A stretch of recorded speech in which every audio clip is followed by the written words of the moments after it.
Vamos a continuación a la sexta sesión del Club de Lectura. En este caso empezamos con el apartado 3, con el bloque 3. Que bueno, como veis aquí, tiene un montón de temáticas interesantes, ¿no? En este caso es el mundo tiene fiebre, salud y clima, calor y enfermedad, contaminación atmosférica, enfermedades transmitidas por vectores, resistencia a los antibióticos y alimentos y nutrición. Estos van a ser los 7 temas que vamos a tocar hoy, 7 capítulos. Muy interesantes todos y cada uno de ellos, como siempre. Y aquí no me cansaré de repetir que la mayor virtud de este libro es que es capaz de abordar un montón de temáticas relacionadas e interrelacionadas con el cambio climático de una forma bastante detallada, pero muy ligerita que de leer. Los capítulos tienen, pues eso, 3, 4, 5, 6 páginas, con lo cual se leen un momentín, pero las claves las da muy bien. Y tanto en estos 7 bloques de hoy, pues también lo vamos a ver. Bueno, como siempre vamos a repasar las reflexiones o preguntas a los que yo os incitaba para que participarais y luego iremos repasando por aquí las aportaciones que hemos tenido, que por aquí nuestro supermoderador Saúl ha participado, como siempre, Nacho también y también Pepe Sánchez. Así que muchas gracias a los tres por poner aquí vuestras impresiones, vuestros comentarios y lo iremos comentando en los próximos minutos. Vale, pues empezamos ya con el primer capítulo del bloque 3. El mundo tiene fiebre. Greta en el capítulo 3.1 nos explica con claridad una vez más que el problema no es que se esté calentando el planeta. El problema es que pensamos que podemos tener un crecimiento infinito en un planeta finito. Esta frase, que mira que la hemos repetido veces aquí, ¿eh? Que podemos seguir perpetuando un modelo insostenible ecológicamente a costa de injusticias con nuestros semejantes y en detrimento de nuestra propia salud. El ejemplo del agua hirviendo, que pone en este capítulo Greta, es revelador. Sabemos que a 100 grados va a hervir el agua, pero no podemos predecir con exactitud dónde saldrá la primera burbuja. La olla de la crisis de sostenibilidad está a fuego máximo y sus burbujas, consecuencias, ya están empezando a salir. ¿Seremos capaces de quitar esta olla del fuego? Esa es la pregunta a la que yo os provocaba un poco. Lo de Greenpeace en el ministerio, he visto por Twitter algún mensaje. Saúl. No sé si lo vamos a comentar después. No sé si dará tiempo. Porque además me gustaría acabar un poquito antes. Pero bueno, vamos viendo. Muy bien, pues esta era a lo que yo os incitaba. Y vamos a ver qué ha habido contestando por aquí. Bueno, Saúl. Greta vuelve a dejar las cosas claras con su forma de comunicar, que logra llegar a todos. Está claro que el cambio climático y la destrucción de ecosistemas están haciendo que las enfermedades animales salten más habitualmente a los humanos. Es una forma egoísta de llegar a los que no quieren hacer nada por el planeta. Que lo hagan por sí mismos y su salud. Pues sí, efectivamente. A ver qué dice Pepe por aquí. No tengo claro si seremos capaces, porque estamos cocinando con vendas en los ojos y con auriculares, escuchando otra música distinta a todo volumen. Bueno, buena metáfora. buena respuesta a la pregunta que yo os provocaba, ¿eh? Lo que estáis viendo es el ambiente en Aragón con el tema del proyecto de estación de estaciones de esquí. Tremendo. Efectivamente, Nacho. Ya lo hemos comentado aquí una vez, pero yo lo estoy siguiendo porque la noticia me parece... Está viendo una auténtica revolución, ¿eh? Y posiciones encontradas. Y la parte, digamos, más especial de este caso es que dentro del propio gobierno hay disidencias espectaculares. Que yo no sé si el director general de educación que había hablado en su día sigue en el cargo o no, o lo han echado a Nacho, no lo sé. Porque fue súper crítico con la oposición del gobierno en relación con el tema este. Vale, a ver, Nacho, a ver qué dijo aquí. Gran pregunta. Resulta obvio que ya nos estamos quemando, y nunca mejor dicho. Parece increíble que no estemos reaccionando de forma clara y actuando en consecuencia. El fin de semana pasado, en España, hemos superado muchos récords de temperatura para un mes de marzo, y mucha gente estaba encantada de vivir unos días de verano en invierno.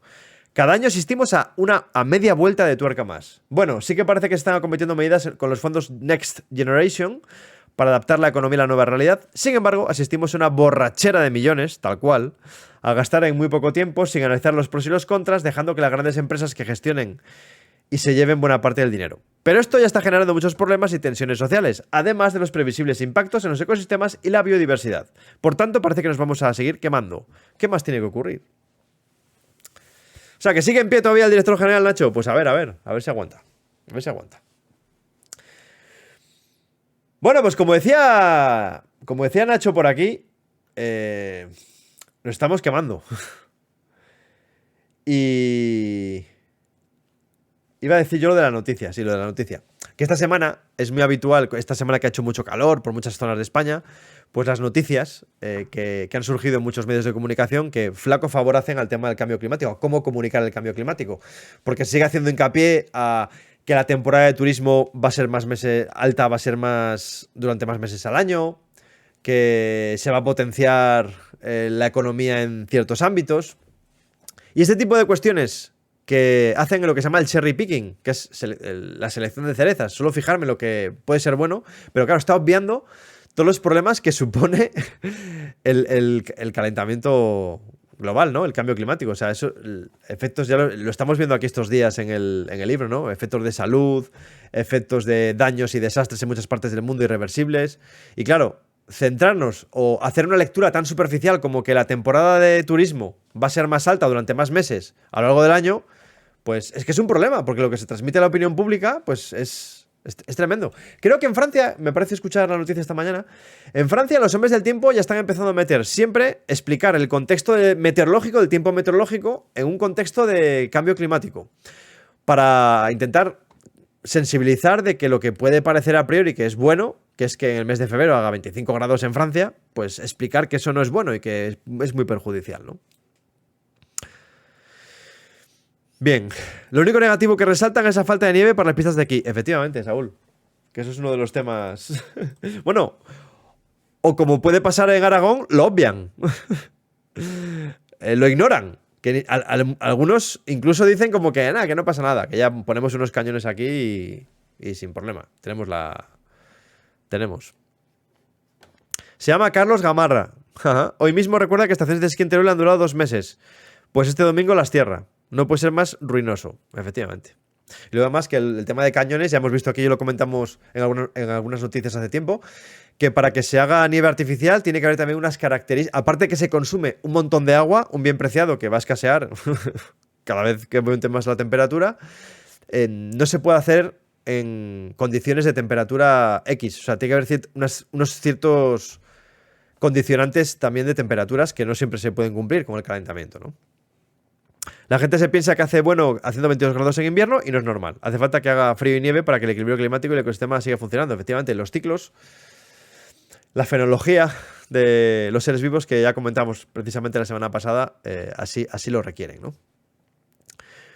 Bueno, pues a mí de este capítulo yo destaco el ejemplo este del sapo en el agua hirviendo, me parece que es espectacular, ¿no? Muy bueno.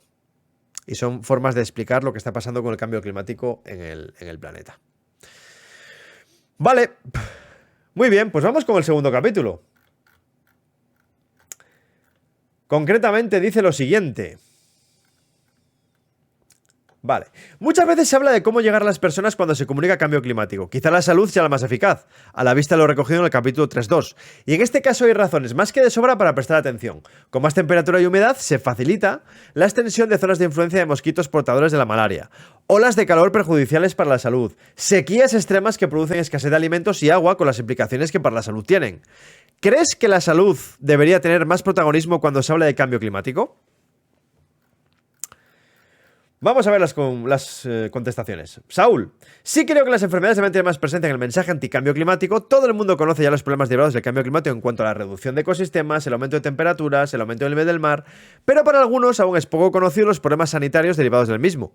Las olas de calor provocan muertes que se incrementan cada año, los incendios también, además de desarrollarse más enfermedades víricas que pueden ponernos en riesgo. Con el poco tiempo que nos queda para ralentizar esto hay que poner toda la carne en el asador y remarcar bien todos los problemas que conlleva el cambio climático. Efectivamente. La salud. Pepe Sánchez, rotundamente sí. Hay datos de hasta qué punto afecta el cambio climático a la salud humana. Además, se trabaja en un nuevo concepto integral de salud, el de One Health. ¿Te gusta a ti Pepe, de One Health? Ya lo pusiste también en la cuñadopedia una propuesta al respecto. Que integra salud humana, ambiental y animal como un todo, en el que las tres se retroalimentan. Además, la salud ha impulsado ya mejoras ambientales, incluyendo a la población humilde. Ya ocurrió en el siglo XIX, un trabajador enfermo no produce, y así surgieron los sistemas sanitarios que, mejores o peores, vienen cuidando de la salud de la ciudadanía. Aunque sea por interés, ¿no? Sin duda, a ver qué dice Nacho, sin duda es clave concienciar a la sociedad acerca del cambio climático a través de la salud, pues el mensaje resulta más comprensible y cercano. Ya sabemos que de nada sirve utilizar la figura del oso polar, ese mítico oso polar, Nacho, encaramado a un pequeño trocito de hielo para hablar del cambio climático. La salud es vital en cualquier persona y, por tanto, es mucho más fácil aplicar medidas encaminadas a la mitigación y a la adaptación porque ello influye en la mejora de calidad de vida. De hecho, es esperanzador que se estén... En plan planeta, coge tu cometa. ¿Quién viene por aquí? ¡Agora abierta! Pues una raid. Pues nada. Pues muchas gracias por esta pequeña raid. Una pequeña gran raid. Agora abierta. Muchísimas gracias. Estamos aquí en nuestro club de lectura sobre el libro del clima. Lo que comentamos aquí es todas las semanitas. Comentamos unos cuantos capítulos de este libro, que está muy bien, y es una especie como también de formación de cambio climático. Y nada, pues aquí estamos todas las semanas, todos los jueves por la tarde, pues dándole un poco de caña aquí a este libro. Y estamos comentando. Tenemos un blog también en el que quien no pueda asistir al directo o quien pueda asistir, pero quiera también dejar por escrito sus impresiones, pues también las comentamos aquí. Y es precisamente ahora en lo que estábamos haciendo. Twitch Class Edu, muchas gracias por comentar. Muy bien. Pues aquí estamos. Aquí estamos comentando esto. Estamos hablando de, cuando hablamos de cambio climático y comunicamos cambio climático, que pensar qué puede ser más eficaz. Y estamos hablando ahora del tema de la salud, porque el cambio climático tiene influencias tremendas en la salud de las personas, y si se hiciera hincapié más en los aspectos de salud, seguramente sería mucho más eficaz el mensaje que se traslada. Estamos comentando aquí a ver qué opinaba uno de nuestros miembros de la comunidad de En Plan Planeta, y decía que sin duda es clave concienciar a la sociedad acerca del cambio climático a través de la salud, pues el mensaje resulta más comprensible y cercano.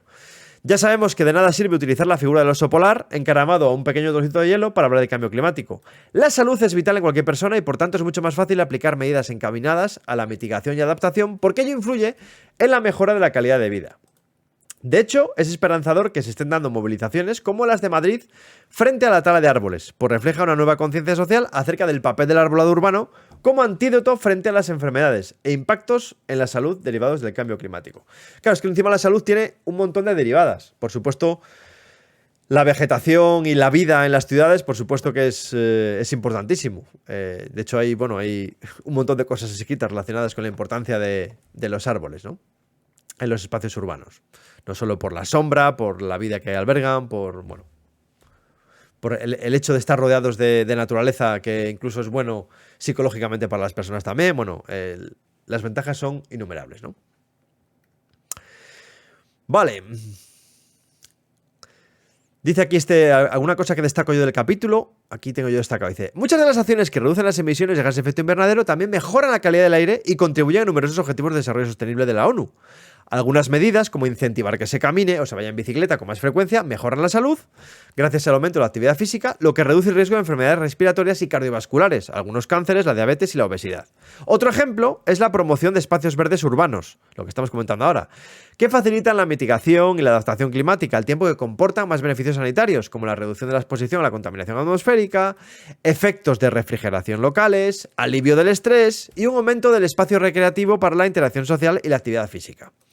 Un cambio enfocado en dietas más nutritivas basadas en vegetales podría reducir de manera importante las emisiones globales, al tiempo que aseguraría un sistema alimentario más resiliente y evitaría hasta 5,1 millones de muertes relacionadas con la dieta hacia 2050. Tema de la salud, un melón importante que deberíamos, todos los que nos dedicamos un poco a esto, a hablar de cambio climático y tal, reforzar el mensaje, porque cada vez además hay muchos estudios que ponen el énfasis en las implicaciones sobre la salud de las personas del cambio climático, y es algo que tenemos que aprovechar para que los mensajes lleguen más y mejor. Bueno, seguimos con otro temazo, el 3, calor. El calor. Calor y enfermedad. ¿En qué ha quedado aquella conciencia ambiental, dice Nacho, y de salud que surgió hace 3 años durante el confinamiento?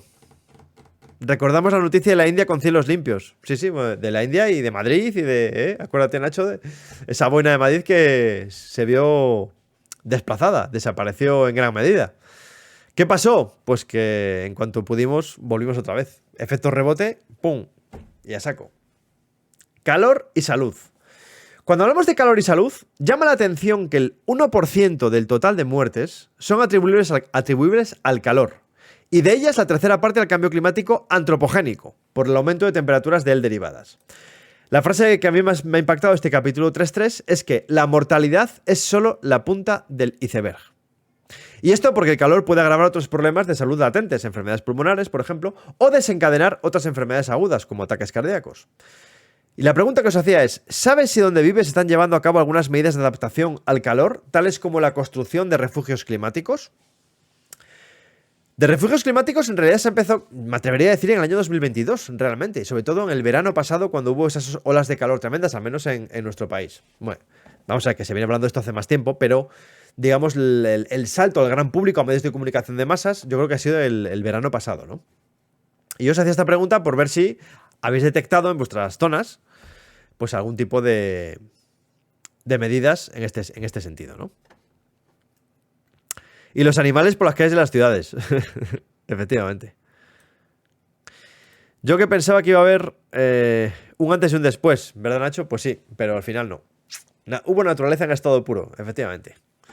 Pero luego se quedó lo que se quedó. Bueno, vamos a ver las respuestas. Saúl, he de decir que me ha marcado especialmente saber que el calor es la quinta causa de fallecimiento tras la tuberculosis, accidentes de tráfico, sida y malaria, lo cual me ha hecho una emoción difícilmente descriptible entre el miedo y la tristeza. Claro que como siempre hay colectivos más vulnerables como ancianos o niños, pero es algo que nos puede afectar a todos en cualquier momento y no se están tomando las medidas necesarias para contrarrestarlo. No es como las medidas de prevención de accidentes de tráfico o los anuncios de sensibilización de la DGT, que vemos casi a diario, además de ser un problema que va en ascenso. Que yo sea consciente aquí no está haciendo nada por el estilo de refugios climáticos, pero Alfonso quizás lo sepa mejor. Bueno, pues poquita cosa, Saúl. Por lo menos aquí, en nuestra zona, por aquí por el norte, yo creo que sigue habiendo la sensación generalizada de que aquí en el norte estamos tranquilos. Estamos más fresquitos, que es verdad que estamos más fresquitos, pero también es verdad que estamos mucho peor preparados que el resto para... Bueno, de hecho aquí en Cantabria, por si no lo sabéis, aquí en Cantabria la gente, muy poquita gente, un porcentaje muy pequeño, tiene aire acondicionado en casa, por ejemplo. Muy poquita gente, cosa que de la mitad para abajo es muy habitual, casi no se puede vivir si no. Pero aquí en el norte casi nadie lo tiene. Imaginaos lo que es una ola de calor heavy en verano aquí. Gente que viva en pisos, en áticos, que se concentra todo el calor arriba. Bueno, de hecho, ya se vio en Londres en el verano pasado con las olas de calor tremendas que hubo. Que claro, les pasa un poco en Londres como aquí a nosotros en el norte de España, ¿no? Que no estamos preparados para... Quizás estamos más preparados para la lluvia, pero no estamos preparados para el calor extremo. Y claro, la gente, los edificios no están preparados para el calor extremo y gente que, pues que no tiene sistemas de refrigeración en casa y que están en zonas, en pisos pequeños, en zonas altas, pues vamos, que caía la gente como moscas en Londres con la ola de calor, ¿eh? Pero como moscas en los espacios urbanos. O sea, que es que no es que... No, muere gente. No, muere gente de verdad. O sea, está más que demostrado. Vale, ahora que dice Pepe por aquí. En cierta medida, se están incrementando zonas verdes. Si bien todavía se construyen parques infantiles a pleno sol y la solución más generalizada es la instalación de aparatos de aire acondicionado, que, además de consumir energía y agravar el problema, proyectan calor hacia el exterior al enfriar el interior. Así los golpes de calor y demás patologías asociadas a las olas de calor van incrementándose. Efectivamente. Estamos confiados, ¿verdad, Saúl? Quizá puede que lo paguemos. Yo creo que no conozco a nadie con aire acondicionado en casa. Yo creo que tampoco. Hombre, alguno habrá, pero la excepción. La excepción. Seguramente ahora los que tengan mucha pasta y se hagan casoplones, seguramente ya lo contemplen, ¿eh? Porque lo que viene en curvas, Bueno, a ver qué decía Nacho de este apartado 3.3. Este concepto de refugios climáticos lo empecé a escuchar hace poco. Yo no conozco ningún ejemplo concreto. Sí recuerda aquella recomendación que daba el político de turno de ir a los centros comerciales o a las iglesias para superar los días más calurosos. Efectivamente. Y aquí, en relación con esto, hay mucho escrito también. Y aquí metería, aparte de centros comerciales o iglesias, metería las bibliotecas. Esa labor social que muchas veces hay gente que cuando viene una ola de calor o una ola de frío, los únicos lugares que tienen para estar en estado de confort es acudir a estos espacios, ¿eh? De las bibliotecas hay trabajos hechos espectaculares, ¿no? De esa función social de equipamientos públicos como puede ser una biblioteca para quitar frío o quitar calor. Además de espacios públicos convertidos en refugios climáticos, creo que los edificios públicos también deberían adaptarse a la nueva realidad climática. Yo no estoy viendo esa transformación y menos en aquellos ligados a los espacios naturales protegidos en los que trabajo, cuando debieran dar ejemplo de ello. Efectivamente, es que un espacio natural protegido, Nacho, es el refugio climático por antonomasia, ¿no? O debería ser el refugio. Refugio de biodiversidad, refugio de confort, de nuestra relación con la naturaleza. Y sí que es cierto que se debería meter más caña con esto. Vale, alguna cosilla que había apuntado aquí de este capítulo que quería compartir con vosotros. Dice, no se puede hablar de calor sin considerar su conexión con el cambio climático. Hoy en día, el cambio climático antropogénico es responsable de 1 de cada 3 muertes debidas al calor. Entre 1991 y 2018 supuso el 37% de las muertes relacionadas con el calor. Ya que esta carga sustancial de mortalidad ocurre con un calentamiento de 0,1 grados, es realista esperar que aumente en las décadas venideras, cuando el calentamiento se incremente hasta niveles por encima de 2, 3 o incluso 4 grados centígrados. Es importante considerar que las tendencias sociales actuales, como el envejecimiento de la población y el aumento de la urbanización, actuarán a modo de factores amplificadores, pues los mayores riesgos relacionados con el calor se observan sobre todo en áreas urbanizadas, debido en parte al efecto de isla urbana de calor, y entre las personas mayores, que son más vulnerables a los efectos fisiológicos que provoca. Necesitamos que el aire que nos rodea sea lo bastante fresco para que se aleje el calor de nuestro cuerpo, pero vivimos en ambientes que con frecuencia el aire puede ser más cálido incluso que nuestro cuerpo. Así también necesitamos que la humedad sea bastante baja para refrescarnos al sudar y que continuemos así extrayendo calor de nuestro cuerpo. No obstante, si la humedad atmosférica relativa alcanza el 100%, el sudor deja de evaporar de manera eficiente y ya no puede refrescar nuestra piel y tenemos el lío montado. A las temperaturas que van acompañadas de un 100% de humedad se las denomina temperaturas de bulbo húmedo. Una temperatura de bulbo húmedo alrededor de 35 grados es letal, o sea, la gente se muere con esto. Pero incluso antes de llegar a tal punto provoca problemas de salud graves. O sea, con el 100% te mueres seguro, pero con algo menos, pues ya hay problemas de salud destacados. Sin embargo, y al contrario de lo que suele creerse, las muertes debidas a un golpe de calor son un porcentaje muy pequeño de todas las debidas al calor, ya que este puede actuar como un factor desencadenante de varias enfermedades agudas, como ataques cardíacos o bien agravar problemas de salud latentes, como la enfermedad pulmonar obstructiva crónica. La mortalidad solo es la punta del iceberg. Y ojo con esta frase, ¿eh? La mortalidad es solo la punta del iceberg. El calor también se asocia a un incremento del riesgo de hospitalización debido a enfermedades cardiovasculares o respiratorias y a nacimientos prematuros. Tela marinera, salud y cambio climático. Aquí, bueno, Nacho, un amiguete tuyo, Jesús de la Osa, ahí de tu tierra también, por ahí donde cerquita, que trabaja en el Ayuntamiento de Zaragoza, bueno, junto con más gente, como la gente de Engismau, Julio Díaz, están haciendo mucha pedagogía con respecto al cambio climático, ¿no? Y hace falta que más gente, especialistas en estos temas, pues pongan de relieve las consecuencias tremendas que sobre la salud de todos nosotros tiene el cambio climático. Porque a veces nos pensamos que la salud es otra cosa. No, cuidado. Cuidado. Sí, son buenísimos, muy implicados. La verdad es que están haciendo una labor encomiable con respecto a la divulgación de cambio climático y salud. Además, los invitan a todos, en todos los foros de España los invitan, porque además, como lo hacen tan bien, y tampoco hay tanta gente que se dedica a esto, ¿verdad? Tampoco hay tanta gente que incida en tema de cambio climático y salud. Es cierto que últimamente, pues, todos, y me incluyo yo también, lo vamos metiendo más, ¿no? En los mensajes, en la información que se transmite. Pero hay que incidir más, porque seguramente seremos más eficaces trasladando la información. Vale, el cuarto capítulo. Vale, este es un melón importante, ¿eh? El de la contaminación y el cambio climático. Hay que destacar una idea que quizás no se conoce lo suficiente. Cambio climático y contaminación no es lo mismo. Vamos a profundizar un poquito en esto, porque me parece importante destacarlo. Tienen aspectos comunes, pero también diferencias notables, por lo que hay que ser muy precisos con lo que se transmite. De entrada, el cambio climático es un problema global que solo puede solucionarse a largo plazo. La contaminación, sin embargo, es más local y puede solucionarse a más corto plazo. Lo que comentábamos antes de la pandemia, que cuando dejaron de haber coches por las ciudades, pues se limpiaron nuestros cielos. Dicho con un ejemplo se entiende mejor. Si dejo de utilizar coches en mi ciudad, no voy a solucionar el cambio climático, pero sí que puedo mejorar ostensiblemente la calidad del aire del entorno. Aquí está la clave. Vamos a ver, ¿qué es la contaminación del aire? Bueno, pues es la acumulación de sustancias que son perjudiciales para nuestra salud, como las partículas en suspensión, el dióxido de nitrógeno y el ozono troposférico. El cambio climático es provocado por la acumulación de gases de efecto invernadero. El dióxido de carbono, por ejemplo, el más abundante, ¿No es perjudicial para la salud humana? Bueno, ojo, unas concentraciones más o menos normales. Estamos viendo que, por ejemplo, en La Palma estas concentraciones de dióxido de carbono pues son muy peligrosas, ¿no? Pero bueno, que en principio el dióxido de carbono no es perjudicial para la salud humana, ¿vale? Con lo cual,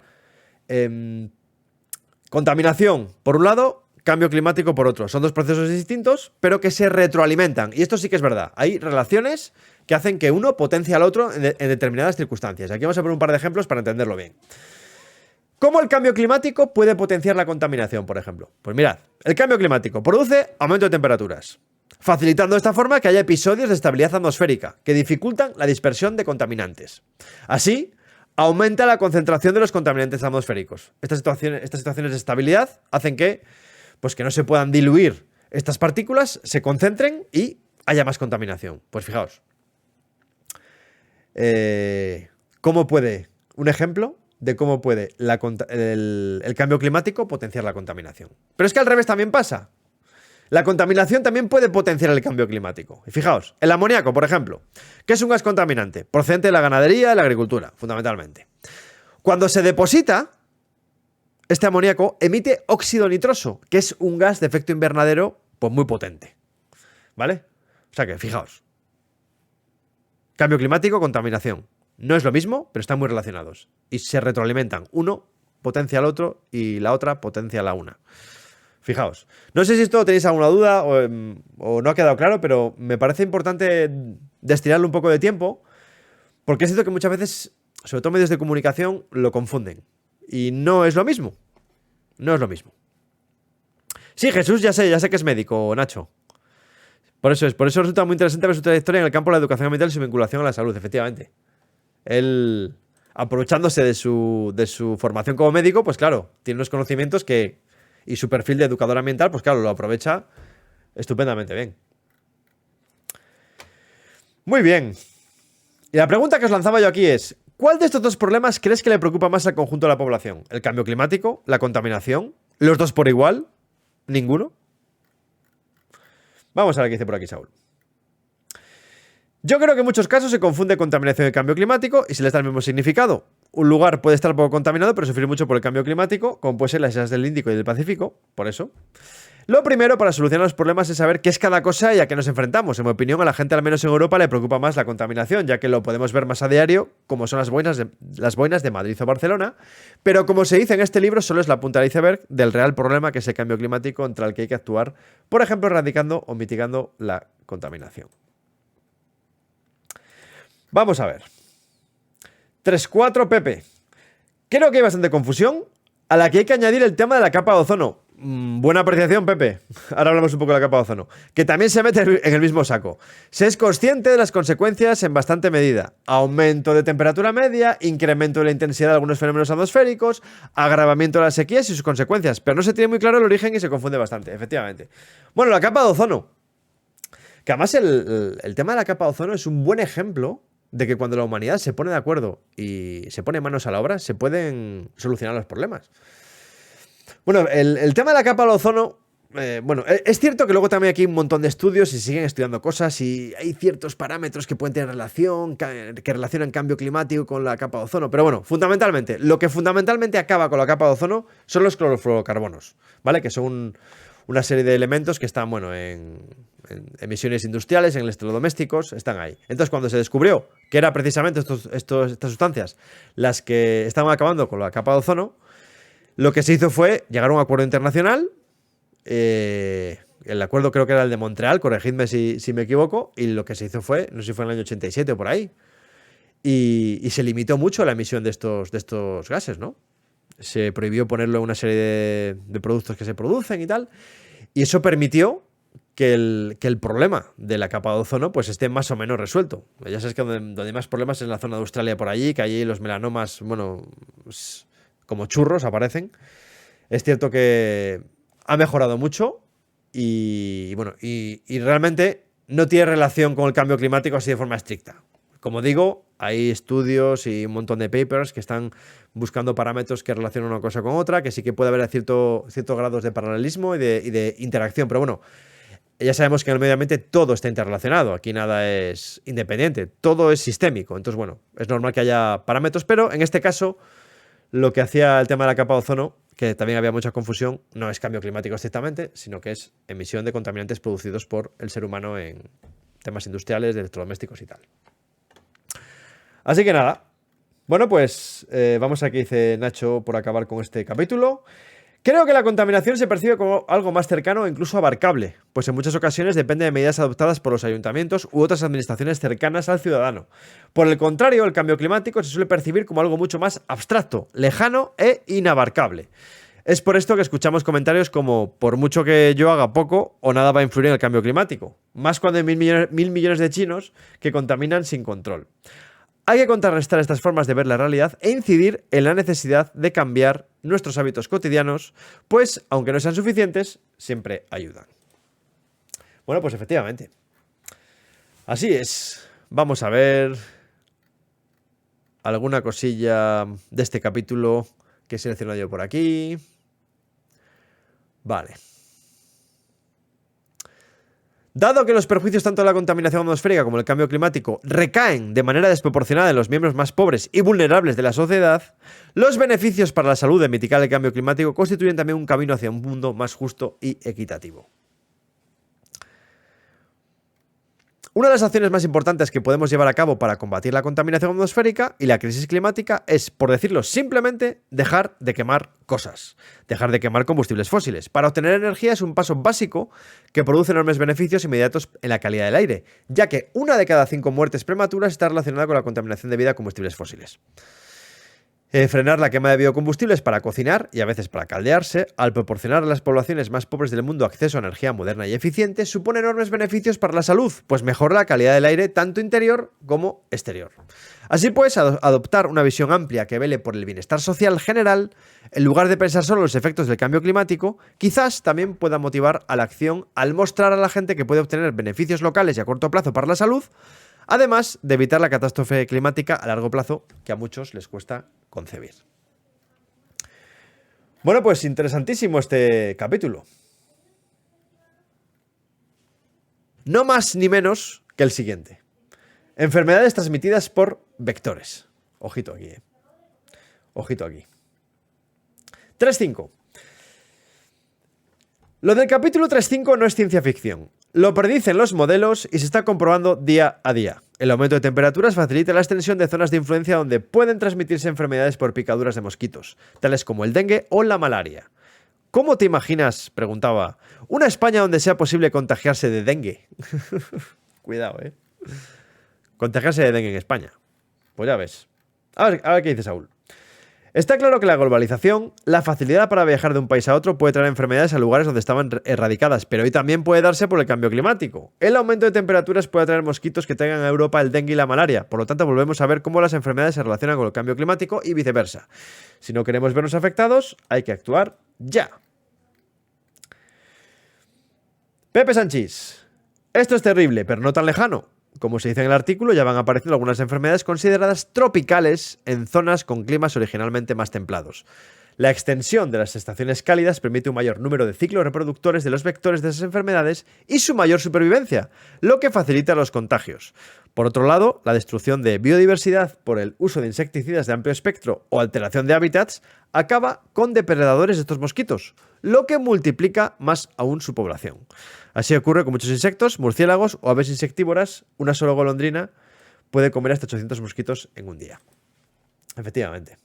Muy interesante, Pepe, esta aportación. Vamos a ver. Y Nacho, tengo asumido que en España se va a tener que convivir con el dengue y otras enfermedades. Ya estamos viendo la expansión de otras enfermedades, fruto de la llegada de especies invasoras que ejercen de vectores. Aunque después de haber vivido y sufrido el COVID-19, es posible que ya estemos más mentalizados a la llegada de nuevos patógenos. Pero está claro que resulta preocupante e inquietante. Desde luego.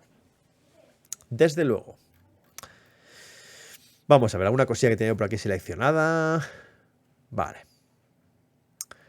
Por ejemplo, la malaria está pasando a altitudes mayores en África. Claro, no solo en la altitud, sino en altitud también sube más. Porque claro, al haber más calor, pues la temperatura en zonas más elevadas pues también se incrementa. Con lo cual la malaria está pasando a altitudes mayores en África y Sudamérica a medida que el clima ha favorecido su transmisión. Hoy en día hay casos de dengue en países como Italia, Croacia y Afganistán, en los que la enfermedad nunca había conseguido extenderse antes. Nos interesa muchísimo limitar el calentamiento global a 2 grados. Ello reduciría de manera significativa el sufrimiento futuro de comunidades y economías causado por las enfermedades transmitidas por vectores. Aunque se ha conseguido un progreso sustancial en el caso de muchas de esas enfermedades, los efectos del cambio climático, unidos al aumento de impulsores de las enfermedades, tales como la urbanización, la migración y los viajes internacionales, no harán más que complicar nuestros esfuerzos para controlarlas y erradicarlas en las próximas décadas. Bueno, una pasada esto también de las difusión de enfermedades, ¿eh? Lo que hablamos el otro día, ¿no? Que el cambio climático también va a reducir la biodiversidad, va a hacer que se extingan especies, pero también va a facilitar que igual los que no nos interesa que se expandan tanto, como ciertos tipos de mosquitos, pues vean favorecida su extensión espacial. Muy bien. Vamos a ver el siguiente, quedan ya solo un par de capítulos. Resistencia a antibióticos. Bueno. Y aquí yo digo, capítulo 3.6. Abro interrogación. ¿Que la proliferación de bacterias resistentes a los antibióticos también puede tener relación con el aumento de temperaturas? Pues parece que sí. Otra razón de peso más para reducir la emisión de gases de efecto invernadero y limitar así el incremento de temperatura en el planeta. Ojito que esto de las bacterias súper resistentes ya hace muchos años que se viene diciendo de que va a ser un problema de salud pública, bueno, lo es ya a día de hoy, pero que se va a incrementar exponencialmente en los próximos años. Y encima, si el calor, como veremos ahora, hace que sea más fácil que vengan estas o que aparezcan estas bacterias súper resistentes, pues apaga y vámonos. Vamos a ver. Pepe, ¿qué nos dice Pepe Sánchez? Es conocido que el incremento de temperaturas incrementa la capacidad productiva de los seres vivos, y de las bacterias en concreto. Los alimentos se contaminan más con bacterias u hongos ante temperaturas más altas y menos cuanto más bajas son. El efecto de refrigeración o la congelación, que no destruyen hongos o bacterias, sino que paralizan su reproducción. Esto lo tenemos todos claro por la nevera y el congelador, ¿verdad? Siempre y cuando no se alcancen temperaturas incompatibles con la vida de estos microorganismos. Claro, cuando calentamos algo en agua hirviendo o tal, pues lo que hacemos es matar a esos bichos. Bueno, pues si aumenta la temperatura lo suficiente para que se reproduzcan más, pero no tanto como para matarlos, pues es donde tenemos el problema. Con los microbios causantes de las enfermedades pasa lo mismo. Si la reproducción de la bacteria es muy rápida, desborda la capacidad de respuesta del sistema inmunitario y se produce la enfermedad. El abuso de antibióticos entrena las poblaciones bacterianas y se desarrolla la resistencia por selección natural.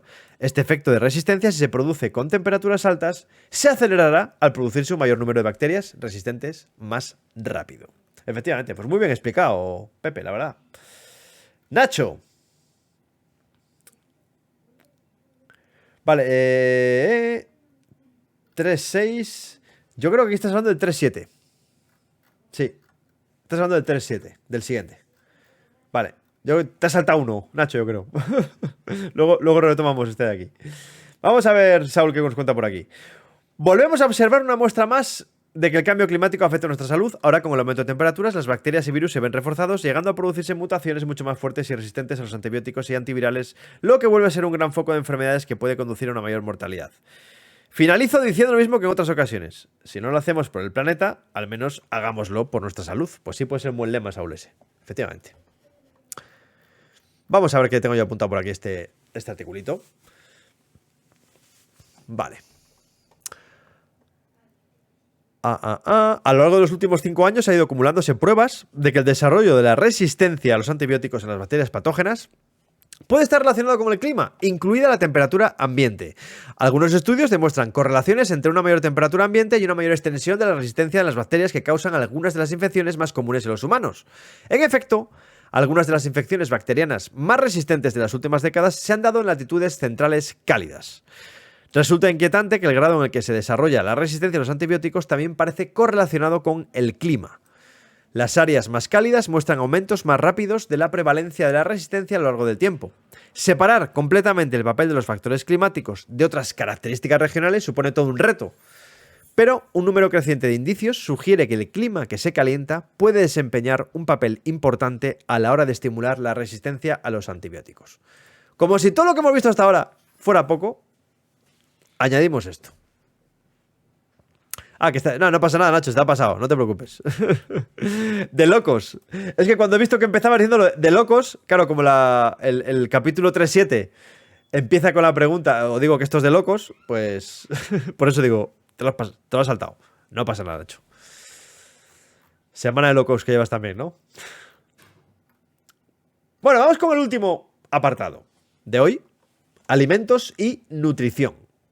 Vamos a ver. 3.7. Bien. La salud planetaria nos enseña que todo está conectado, que nuestra transformación y degradación de la naturaleza nos pasan factura, y no siempre de maneras que cabría esperar. Y la alimentación es una de las formas más alarmantes en las que nuestras acciones vuelven para acosarnos. Por si nos faltaba algo en el mapa de interconexiones, ahora nos enteramos que a mayor cantidad de CO2 en la atmósfera, alimentos menos nutritivos y más problemas de salud para los humanos. ¿No es de locos lo del capítulo 3.7? O sea, más concentración de CO2, menos producción de alimentos. Increíble. Vamos a que comentan por aquí. Pepe Sanchis, 3.7. Esos delicados equilibrios que mantienen la vida y que son resultado de una evolución de 3.500 millones de años hacen que cualquier mínimo cambio pueda afectar a multitud de procesos. Así, los equilibrios químicos se desplazan en un sentido o en otro ante un aumento o disminución de elementos, que desde el punto de vista cuantitativo suponen porcentajes muy bajos en nuestra composición. Así funciona la vida y, al modificar los equilibrios, así estamos alterándola. Y efectivamente, esa modificación de la atmósfera con unas decenas de concentración de moléculas de CO2 en el aire, pues implican, fijaos, hasta en la producción de los cultivos. A ver, Nacho, en realidad todo lo que estamos viviendo y sufriendo ya es de locos. Ya no digamos lo que se supone que está por llegar. Dudo que la sociedad esté preparada para asumir tantos cambios en tan poco tiempo. También existe la falsa idea de que siempre habrá una vacuna o una solución mágica que todo lo solucionará y podremos seguir en nuestra fiesta, como si nada ocurriera. Rescato aquella idea de que los humanos seguimos siendo criaturas recién salidas de las cavernas y hemos sido capaces de crear una tecnología y modo de vida para los que no estamos preparados. Las consecuencias de este modo de vida, miope y cortoplacista, ya las estamos sufriendo y también las demás criaturas que viven en nuestra canica azul. Y finalmente Saúl, por si fuera poco el aumento de enfermedades, llega la peor calidad de los alimentos, lo cual vuelve a repercutir en nuestra salud, ya que los alimentos nos aportarán menos nutrientes y estaremos faltos de algunas vitaminas, por ejemplo. Cuidar del planeta es cuidarnos a nosotros mismos. Vale, vamos a ver cosillas que había yo seleccionado por aquí este capítulo, un par de cosillas. La salud planetaria nos enseña que todo está conectado, que nuestra transformación y degradación de la naturaleza nos pasan factura, y no siempre de maneras que cabría esperar. Y la alimentación es una de las formas más alarmantes en las que nuestras acciones vuelven para acosarnos. Hicimos crecer plantas con una concentración de CO2 de 550 partes por millón, el nivel que se espera que el mundo alcance a mediados de este siglo, y las plantas cultivadas a estas elevadas concentraciones de CO2 tenían cantidades significativamente menores de hierro, zinc y proteínas que variedades de dichas plantas que crecieron con los niveles actuales de CO2. En otras palabras, nuestra inyección continuada de CO2 a la atmósfera del planeta hace que nuestros alimentos sean menos nutritivos. Esto implica problemas de salud en cadena muy nocivos. Fijaos, ¿eh? Concentración de CO2, alimentos menos nutritivos. A escala macro, esto es catastrófico, porque implicaría que millones de personas tengan problemas de salud. Bueno, ¿qué os ha parecido este repasillo de hoy? Estos siete capitulillos. La semana que viene tenemos, os digo, la semana que viene os digo yo los artículos, los capítulos que vamos a leer. Ya lo tengo yo por aquí ya seleccionado. Mañana publicaré una entrada para que veáis. Aquí están las sesiones. Vamos a ver, rescatando el archivo. Vale, aquí lo tengo. Aquí lo tengo. Lo pongo por aquí. Vale, pues la semana que viene finalizamos el bloque 3 y tendremos otro pequeño maratón de capitulillos del 3.8 al 3.20. Mañana lo publicaré en la web Y nada, pues como siempre, pues podéis ir dejando por aquí. También publicaré mañana las noticias ambientales destacadas de la semana. Que como estamos con el club de lectura, pues no nos da tiempo a hablar de todo. Que también, pero bueno, que si alguien quiere también echarle un vistacillo.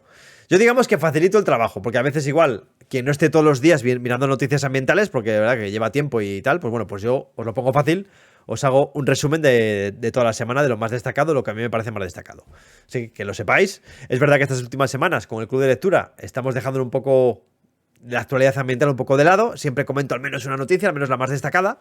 Pero bueno, que sepáis que todas las semanas, pues esto es lo de la semana pasada, que hay un montón de noticias que como siempre clasificadas, pues que está bien echar un vistacillo, si queréis, ¿vale? Y además si veis qué imagen pongo cada semana, a ver cuál pongo para la semana que viene. No la tengo seleccionada todavía. Mañana por la tarde la cogeré y le daré un vistacillo. Una de las mejores lecciones para tomar conciencia de los problemas sociales de los alimentos es adentrarse con ojos analíticos en los pasillos de cualquier supermercado. Cierto, cierto. Y luego más aquí, es que esto da para mucho, Nacho, porque aquí también es cierto, por hacer de abogado del diablo también, es cierto que incluso gente que quiera consumir de forma sostenible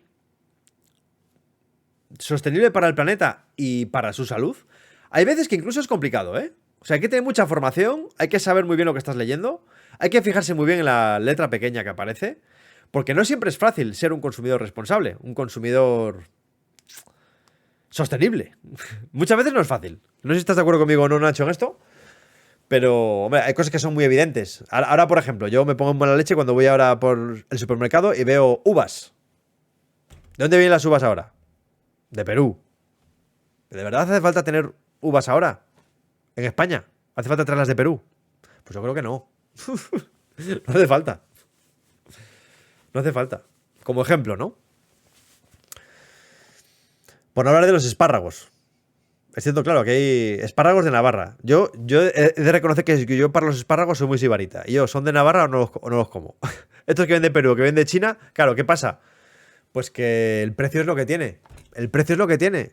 Y el espárrago de Navarra, pues, triplica el precio, cuadriplica el precio de los otros espárragos. Pues, lo que no puede ser es que un producto que sea insostenible desde el punto de vista de emisiones de gas de efecto invernadero, en la cesta de la compra suponga un precio mucho menor. O sea, ese tipo de externalidades de los productos tiene que venir reflejado en el precio.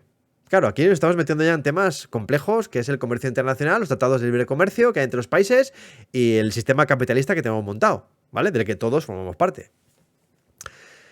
Pero aquí habría que hacer una reflexión grande, es decir, no puede ser que algo que traigo de Perú o de China sea mucho más barato que algo que traigo de Navarra. O sea, no puede ser. No puede ser. No puede ser. Luego también hay otros factores que influyen, el nivel de producción, el tal, el ley de oferta a la demanda, tal. Bueno, que sí, que ya sé que esto es una cosa muy compleja y estoy simplificando. Soy consciente de ello. Pero creo que para hacer lo que dice Nacho, de lo del supermercado, darte una vuelta y ser analítico, muchas veces no es fácil. No es fácil, incluso alguien que quiera hacer una compra sostenible, no siempre es fácil. O bueno, tardarás en hacer la compra 3 horas. Uno se da cuenta de ignorancia en cuestiones de nutrición, componentes, origen, huella ecológica y sin duda hay que tener muy buena vista, ¿no? Cierto. Bueno, y luego también, claro, se habla mucho de la huella de carbono, pero ¿la huella hídrica? ¿Qué pasa con la huella hídrica? También es algo importante. Los recursos que se consumen para generar ese producto, es decir, a ver, Saúl, que dice, eso es algo que a mí me mata, que no se ofrezca producto nacional que tenemos bueno y de sobra y tenga que venir de otro lado. Es el mercado, amigo. La calidad también hay que pagarla. Comprar productos nacionales es mejor para el planeta, para el país, incluso para nuestra salud en determinados casos. Bueno, sin lugar a dudas. Producto de proximidad bien organizado, creo yo que es la clave. Eso es. Eso es. Se ha avanzado, o se está avanzando, yo creo, incluso en cadenas comerciales. Luego habría que discutir ahí si realmente es greenwashing o qué. Pero cada vez es más habitual pues ver en los lineales de los supermercados pues secciones de producto local, tal, te ponen el sellito, te ponen el cartelito en grande para que lo veas. Bueno, se está avanzando, pero hay tanto por hacer todavía. Hay tanto por hacer. Pero claro, ¿esto cómo se soluciona? Pues me gustaría saber de la gente que compra las uvas ahora mismo en los supermercados, ¿cuánta gente... Primero, sabe que viene de al otro lado del charco. Eso va a empezar. Y segundo, si son conscientes del problema que supone eso. Porque claro, cultivarlo allí, transportarlo aquí, bueno, es que son unas emisiones absolutamente escandalosas. No sé. Luego también, claro, es que hay muchos más factores. Incluso en tema de emisiones, por ejemplo, el tema de las verduras, es que hay estudios también, un montón de cosas. Las verduras que se exportan desde Almería a otras partes de Europa, por ejemplo. Claro, para producir esas verduras en ciertos lugares de Europa, pues habría que aportar calor, aportar emisiones, si no se hace con energía sostenible. Y de hecho hay estudios que, según y cómo, puede ser que tenga más emisiones el cultivarlo en tu propio país que las emisiones asociadas al transporte de ese producto que se produce en otro lugar, ¿vale? Pero bueno, aquí, más allá de eso, que aquí estamos siempre simplificando mucho, pero son temas tremendamente complejos. Más allá de eso, la cuestión sería, pues, volver un poco a lo que decía 19 Victoria ahora. Ese producto de proximidad. La cuestión es, en este mundo globalizado e hiper especializado en muchas comunidades que están especializadas en la producción de un único producto, que no tienen fácil el tener una variedad de productos para su alimentación o para su vida en general, es que hace falta una reflexión global tan profunda y de tanto calado que quizás la teoría es fácil, porque es fácil decir, no, productos de proximidad y tal, ya. Y luego entaragila eso con las condiciones climáticas para cultivar, con los tratados de libre comercio, con los propios gustos de productos que tienen distintas sociedades en distintos lugares. No sé. Todo se basa en la mano de obra y además luego están los intermediarios que inflan los precios, que es lo que más odio, y que fomentar las cooperativas entre los productores. Claro, fíjate, otro melón que abres aquí, Saúl. El tema le da la distribución. Estamos viendo que por culpa de la subida de precios de alimentos, la calidad de los productos que se consumen es peor, por lo que causará problemas en la salud que a su vez generarán gastos mayores en sanidad. La gente mete productos al carro sin leer por lo general. Yo creo... Sí. Entonces, por eso yo creo que la forma en la que se dejarían de traer uvas de Perú es que cuando estuvieran los lineales, nadie las cogiera. Es que eso es inmediato. O sea, eso no hay discusión. Si de forma generalizada nadie comprara esas uvas de Perú, ya no habría ese problema. Y como digo, luego también están... el componente social. Puede que haya una comunidad en Perú, que lo desconozco completamente, que tenga una producción súper sostenible, están especializados en la producción de uvas y... no sé. Es un poco desbordante. Esto es como el tamaño del universo. Cuando te pones a pensar un poco fríamente en todas las implicaciones, en todas las interacciones que hay con todo esto, es un poco desmoralizante. Pero lo que es cierto es que afortunadamente hay muchísimas cabezas pensantes en nuestro planeta, muchísima gente con muchísimo talento, con muchísimo conocimiento, con muchísima visión, que estudian estas cosas y que transmiten a los que gobiernan y los que tienen el poder las medidas que se podrían hacer para tener un uso más racional de los recursos de nuestro planeta. Y entonces yo creo que la clave un poco es esa también, ¿no? Lo que decimos muchas veces, y en este libro, precisamente, también se ha comentado muchas veces. Escuchemos a la ciencia. Y sabemos que la ciencia tiene incertidumbre y no es infalible y a veces se equivoca y se va corrigiendo a sí misma a lo largo del tiempo, porque los conocimientos que tenemos en las propias dinámicas planetarias, hemos estado hablando aquí en las jornadas pasadas y más que hablaremos de cómo funciona el planeta, de los sistemas, cómo están interrelacionados unos con otros, que todo tiene relación. Pues si metemos el componente a todo eso del aspecto sociológico de las relaciones humanas, interpersonales e intercomunitarias e interpaíses, es que es tremendo. Apasionante, complejísimo, pero no por ello hay que intentar seguir ahí, aprender. Sobre todo un poco es tener siempre la mente abierta y a ver de qué forma cada uno pues puede... Yo lo que intento cuando voy a comprar, pues intento hacer la compra más sostenible, más responsable que puedo.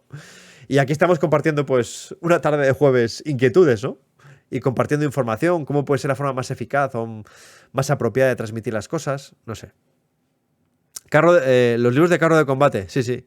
Justo analizan, efectivamente, en la biblioteca del Cedrea, que en Cantabria los tenemos.